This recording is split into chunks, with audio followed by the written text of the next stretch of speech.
नमस्कार, न्यूज़ 24 देख रहे हैं आप। मैं हूं आशुकेश तिवारी, मेरे साथ है सुकेश रंजन और आप न्यूज़ 24 का खास कार्यक्रम देख रहे हैं। राजनीति की रेस बताएंगे सुकेश। आज बात होगी अजीत पवार को लेके।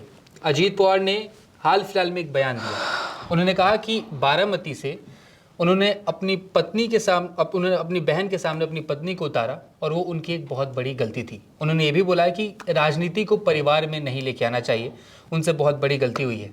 ये पहला बयान नहीं है, ये पहला ऐसा इंसिडेंस नहीं है जो दिखा रहा है कि अजीत पवार का जो तेवर था उसमें नरमी दिन पे दिन देखने को मिल रही है। अजीत पवार से रिलेटेड कई स्टोरीज, कई कहानियां, कई बातें आप तक पहुंच रही होंगी, उसी पे सर हम बात करेंगे। सर, क्या अजीत पवार में कुछ बदलाव हो रहा है? घड़ी भले ही एनसीपी की उनके पास चली गई, लेकिन वक्त ऐसा लगता है कि उनके साथ नहीं चल रहा। ये बयान आज ही आया है और ये इंपॉर्टेंट दोनों लिहाज से है। एक, ये इस तरफ इशारा करता है कि अजीत पवार शायद घर वापसी कर सकते हैं, ये फिलर्स हैं। दूसरा, अगर दूसरे तरीके से देखा जाए कि भाजपा को भी वो एक फिलर भेज रहे हैं कि मैं इस तरफ दोबारा जा सकता हूं। ये क्यों हुआ है? और ये अलहदा बयान नहीं है। हाल के दिनों में जब वक्फ बोर्ड का मामला आया तो अजीत पवार ने कहा कि मुसलमानों के साथ अन्याय नहीं होने दूंगा। एक बुक लॉन्च था, उस कार्यक्रम में देवेंद्र फडणवीस भी थे, शिंदे भी थे। उस कार्यक्रम में उन्होंने बोला कि मैं इन दोनों से सीनियर हूं और वो शिंदे वाला ऑफर अगर मुझे मिला होता तो मैं तो पूरी पार्टी के साथ आ गया होता। ये लाइटर वीन में कही गई बातें हैं, लेकिन इसका राजनीतिक निहितार्थ है। वो उनके पॉलिटिकल एम्बिशन को भी दिखाता है। वो ये समझते हैं कि देवेंद्र फडणवीस राजनीति में उनसे जूनियर हैं, एकनाथ शिंदे मुख्यमंत्री हैं, अजीत पवार उनके अंडर डिप्टी सीएम हैं। तो ये बातें सालती हैं। हाल के दिनों में जो परफॉर्मेंस है, लोकसभा में सिर्फ एक सीट जीत पाए, तटकरे, वो भी कहा जाता है कि एनसीपी की वजह से नहीं थी, वो उनकी इंडिविजुअल सीट थी जिस पे उनकी अच्छी पकड़ है, इसलिए जीते। लड़ने के लिए भी उन्हें शिंदे से कम सीटें मिली। हाल के दिनों में पुणे के इलाके में बल्क में लोग उनको छोड़ के, उनके कार्यकर्ता शरद पवार की तरफ चले गए। क्यों चले गए? शरद पवार ने 48 में से 10 सीटें लड़ी लोकसभा की अपनी बची हुई एनसीपी के साथ। उनका स्ट्राइक रेट बहुत अच्छा था, वो 10 में से 8 सीटें जीते। वो सबसे बड़े मराठा नेता के तौर पे उभरे। ये सीधी लड़ाई थी शरद पवार बनाम अजीत पवार की। क्या शरद पवार अपने fag end of his political career हैं? क्या वो 80 प्लस हैं? और क्या उनकी जो बैटन है वो ले लिया है अजीत पवार ने? क्या मराठा राजनीति को, उस इलाके की राजनीति को अजीत पवार आगे बढ़ाएंगे क्या? ये सब टेस्ट हो रहा था। इसी में उन्होंने अपना सर्वस्व लगा दिया। जब सुप्रिया सूले कई बार, ये पहली बार नहीं है, लास्ट ईयर जो हुआ मई में वो अलग हुए, जून में मेरे ख्याल से शपथ ली थी, जब उन्होंने अपने घर की पार्टी को तोड़ दिया। करीब 40 एमएलए के साथ वो दूसरी तरफ चले गए जी। इसके पहले भी 2019 में जब शिवसेना ने समर्थन देने से मना कर दिया था भाजपा को, तो वन फाइन मॉर्निंग, यह बहुत ही ऐतिहासिक घटना है कि सुबह सुबह 5 बजे शपथ ग्रहण हो गया, किसी को कानो कान खबर नहीं लगी और अजीत पवार ने डिप्टी सीएम की शपथ ले ली। तो पहली बार वो अलग होकर दूसरी तरफ नहीं गए। ये उनके पॉलिटिकल एम्बिशन को दिखाता है। लेकिन उस वक्त भी शरद पवार ने पार्टी को थाम लिया। उनके विधायक अजीत पवार के साथ नहीं गए, अजीत पवार को वापस आना, झक मार के वापस लौटना पड़ा। इस बार उन्होंने बड़ा गेम खेला, उन्होंने डील पूरी कर ली। अब उसकी कई वजहें हैं, आपको मालूम है कि उनके खिलाफ भी केस चल रहा था। जब उन्होंने ज्वाइन किया उसके पहले एक केस में जब चार्जशीट दाखिल की गई तो उनका नाम, उनकी पत्नी का नाम उससे हट गया था। चीनी मिल का केस चल रहा था, उनका नाम हटा दिया गया था। तो एक सेफ पैसेज बनाने की कोशिश हुई थी कि अब आप इस तरफ आ सकते हैं। जो लोकल स्थानीय जांच प्रशासन कर रहा था, कई केसेस बंद कर दिए गए थे। उनके आने के बाद। ये तो उनकी इंडिविजुअल केसेस हुए। उनके साथ जो लोग गए, प्रफुल्ल पटेल, वो भी केस में फंसे हुए थे, हसन मुशर्रफ, ये तमाम ऐसे लोग हैं जिनके खिलाफ हर दिन बीजेपी प्रेस कॉन्फ्रेंस किया करती थी। और आखिर में तो प्रधानमंत्री ने कह दिया था कि 5,000 करोड़ के आरोपी, लेकिन उसके बाद भी डिप्टी सीएम बना दिए गए, वित्त विभाग भी दे दिया गया जी। तो ये तमाम चीजें हुई थी अपने पॉलिटिकल जगलरी मनूवरिंग जो उनके पास थी, उसके तहत उन्होंने ये सब कर लिया था। लेकिन ये जब लोकसभा के चुनाव आए तो बीजेपी के अंदर, आरएसएस के अंदर, और उसके बाद तो खुलेआम आरएसएस के मुखपत्रों में लिखा गया कि अजीत पवार को क्यों लाया गया, इसने बीजेपी को कमजोर किया, उनकी कोई जरूरत नहीं थी। जब पब्लिकली ये बयान आने लग गए और अजीत पवार को ये लग रहा है, उनके बयानों से भी अब साफ हो रहा है कि उन्हें ऐसा लगता है कि उनको उनका ड्यू नहीं मिल रहा है। उनको ऐसा भी लग रहा है कि जो स्ट्रेंथ वो डिराइव करते थे शरद पवार के साथ होने की वजह से, शरद पवार के अलग होने की वजह से वो कमजोर हो गए, उनके कार्यकर्ता उनको छोड़कर जा रहे हैं। तो अब मुझे लगता है कि देखिए ये घर का मामला है, और जैसा मैंने कहा कि वो पहली बार वो विद्रोह किया उन्होंने, ऐसा नहीं है, इसके पहले भी उन्होंने किया था। तो उन्हें ये शायद लग रहा है, वो एक फिलर भेजने की कोशिश में उन्होंने ये भी कहा कि रक्षाबंधन के दिन में सुप्रिया सुले के पास जाऊंगा, अगर उस इलाके में रहूंगा तो। कहने का मतलब यही होता है।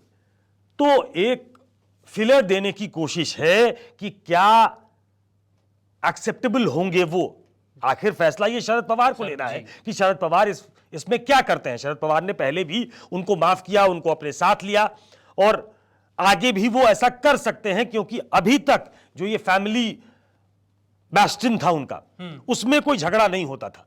और इसीलिए पब्लिकली उन्होंने ये बात करके एक स्ट्रेट रिकॉर्ड को स्ट्रेट सेट करना होता है कि मैं अपनी गलती मानता हूं कि मैंने सुप्रिया सुले के खिलाफ अपनी पत्नी को उतारा। आने वाले दिनों में हो सकता है कि उनके समर्थक ये कहें कि भाजपा ने उनसे ये करवाया, वो दरअसल करना नहीं चाहते थे। ये आने वाले दिनों में होने वाला है जी। लेकिन ऐसा क्यों है कि ये सॉफ्ट टोन चुनाव के पहले? तो इसलिए मैं कहता हूं कि इसका एक दूसरा पक्ष यह है कि क्या बीजेपी को भी फिलर देने की कोशिश है कि भाई हम तो चले उस तरफ, जो भी आप नुकसान होगा वो आपका होगा।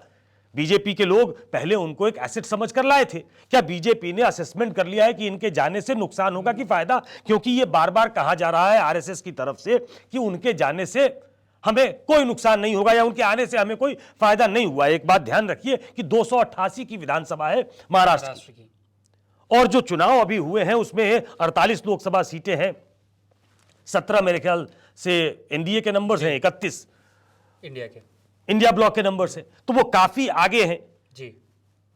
और उसको विधानसभा में अगर तोड़कर देखा जाए तो मुझे लगता है 162, अगर मैंने फिगर ठीक मुझे याद हो तो इंडिया ब्लॉक के लोगों का मानना है कि हम 162 विधानसभा क्षेत्रों में आगे रहे हैं, जो कि बीजेपी एनडीए से बहुत आगे है। वो करीब 105 के आसपास विधानसभाओं में आगे थे। तो हम आने वाले दिनों में जीतने वाले हैं, ये नंबर्स और बढ़ सकते हैं, उनका कहना है। हालांकि उसको ठीक करने के लिए दुनिया भर की योजनाएं, युवाओं के लिए, महिलाओं के लिए जो खजाना खोला जाता है वो किया गया है। लेकिन अजित पवार अपनी राजनीति देख रहे हैं। अजित पवार वक्फ बोर्ड पे उनका खिलाफ बोलना, अपनी गलती मानना, ये एक मैसेज देने की कोशिश है, संदेश देने की कोशिश है, एक संकेत, पॉलिटिकल लैंग्वेज में इसको संकेत कहते हैं, कि वो वहां तक ये संदेश पहुंचाना चाहते हैं कि मेरा मन यहां अब नहीं लग रहा। लेकिन सर ठीक है, अगर वो आना चाहते हैं तो ये भी तो पॉसिबिलिटीज है कि शरद पवार बुलाए कि नहीं बुलाए। एक तो सबसे बड़ा फैसला शरद पवार के ऊपर, उसके अलावा क्या इंडिया गठबंधन जो कि इतना ज़्यादा हमलावर थी पूरे के पूरे एनडीए पे, सीटें जीत के आई लोकसभा चुनाव में, क्या वो एक्सेप्ट करेंगे? क्या वो सीटें गंवाने की कोशिश करेंगे? उनको लगेगा कि अगर विधानसभा में सीट बंटवारा होता है और कहीं अजीत पवार आ जाते हैं एनसीपी में, हम सीटें देते हैं, तो कहीं उस वजह से लोगों का गुस्सा बढ़े और जिस वजह से हमारी सीटें। देखिए, पहला फैसला ये शरद पवार को लेना है, और इंडिया ब्लॉक शरद पवार की एनसीपी को ओरिजिनल एनसीपी समझता है, तो वो डील शरद पवार से करेंगे। शरद पवार एक मैच्योर नेता है। शरद पवार, उद्धव ठाकरे और कांग्रेस ने जो इस बार चुनाव लड़ा, उनको सफलता जो मिली उसमें एक बहुत बड़ा कारण शरद पवार है जी। वो ऐसे 10 में से 8 सीटें नहीं जीते। अगर आप रीजन वाइज देखेंगे तो शरद पवार ने अधिकतर वो सीटें लड़ी जो मराठवाड़ा की सीटें हैं। जो कोंकण इलाके की सीट थी या मुंबई की सीट थी, वो उन्होंने उद्धव ठाकरे को दिया, और जो विदर्भ इलाके की सीटें थी उसको कांग्रेस को दिया। सब अपने अपने स्ट्रांग होल्ड को पहचान कर सब लड़े थे, और कहते हैं कि शरद पवार का ये ब्रेन था कि ऐसे लड़ना चाहिए। तो आप अगर देखेंगे उद्धव का स्ट्राइक रेट बहुत अच्छा नहीं है, जबकि वो सबसे ज्यादा सीटें लड़े थे। कांग्रेस का स्ट्राइक रेट बहुत अच्छा है, वो 17 में से 13 जीते। शरद पवार 10 में से 8 जीते।